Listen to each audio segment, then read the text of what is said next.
Well, definitely the All-Star game. That was phenomenal. I don't want us to forget about that. De'Erica and just the experience that she had and that we got to go and support and cheer for her.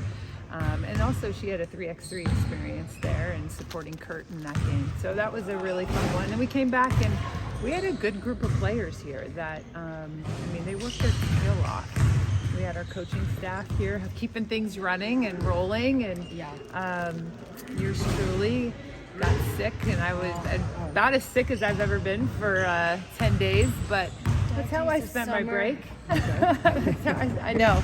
I was like, so much for recovery or a quick vacation, but that's okay. I think that's important you mentioned the All-Star, because it seems like Forever we didn't ago. have a follow-up game after. Okay, so that's a good note. Yeah. Highlight. In terms of just kind of any news and what you're looking to maybe do, any update or status on Well, a glimpse into what I know it's definitely everybody's talking about it right now because that deadline's coming up, but I can tell you we're business as usual because we are consistently from, every single day in season, out of season, looking to see how we can continue to resource this team and help it continue to grow. We've got a mentality of trying to grow from good to great and also build sustainable success. And we know that's never done with just one swoop decision. It's done with micro actions, and there's a lot of different elements that go into it. But, we're excited about, we were able to announce before the break, obviously, De'Erica's extension. We're hopeful that we'll be able to do a few more of those with some key players. As Dion says, my DMs are always open. covered in for a couple of years. Yeah. I'm a buff, so I pay attention to what Dion says. Yeah. So in terms of just kind of the vision and any pieces, because Kurt's been handcuffed the last couple of seasons in terms of this year, some injuries last year. Yep. Similarly, is there, kind of what's your level of patience or understanding knowing that he doesn't have a full roster to kind of work with? Definitely we have a lot of patience and understanding for that. One of the big things that we've really locked in on and encouraged him in, and I think the players definitely as well are part of this, is wins and losses absolutely matter. We're in the business of trying to build a championship organization.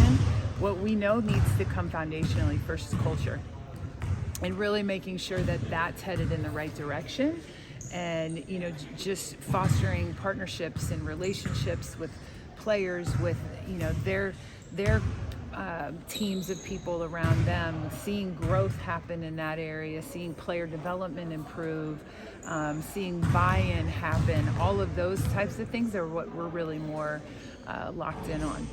What do you think, or what do you want to see over the next 6 weeks that'll show you that it's been a success for this second half of the season, we'll call it?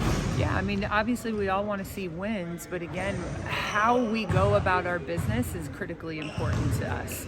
How we show up, how, when adversity hits, how we respond to that, individually, collectively, players, coaching staff. We've seen already those moments, and we're not going to be immune to those moving forward. No team will be, but just what our resiliency is like. Efficiency, so there's analytically some things we want to see be better. We really enjoyed watching some of those longer lineups that played towards the right before the end of the break, and just seeing what we were able to do on the defensive end, on the boards, mismatches, like looking at exposing some different opportunities in those mismatches, and those were fun lineups to explore. We want to see really good shot quality. The mid-range has been something that's not great for us this season. Uncontested mid-range, no problem. Those are good. But we're taking too many contested mid-range, and that's pulling our shot quality down, our chances of success in seeing the ball go through the hole. And obviously we'd love to see the health of our players be in a really good space.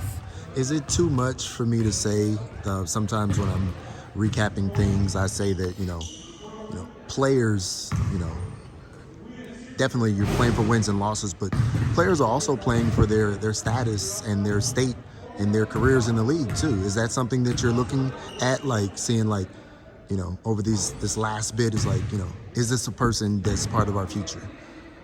Yeah, I mean, I'm always looking to see who's competitive, who's finding that, you know, drive and that grit. It's just innate in them to want to go out and win, and bring people with them along in that journey and lift people up to that space where their spheres of influence are. You know, not everybody's going to be that type of leader, but if you're not that type of leader, what spaces are you influencing our team in a positive direction and our organization? So yeah, we're looking at that with our current roster. We're looking at that throughout the league as well. It's just continuing to let that be a cultural identity of ours, that, you know, we're ready to compete at any time. We don't just think we belong, we know we belong, and I think a locker room mentality has a lot to do with that. Yeah. Thanks so much, Yeah, Raegan. appreciate y'all. Thanks for being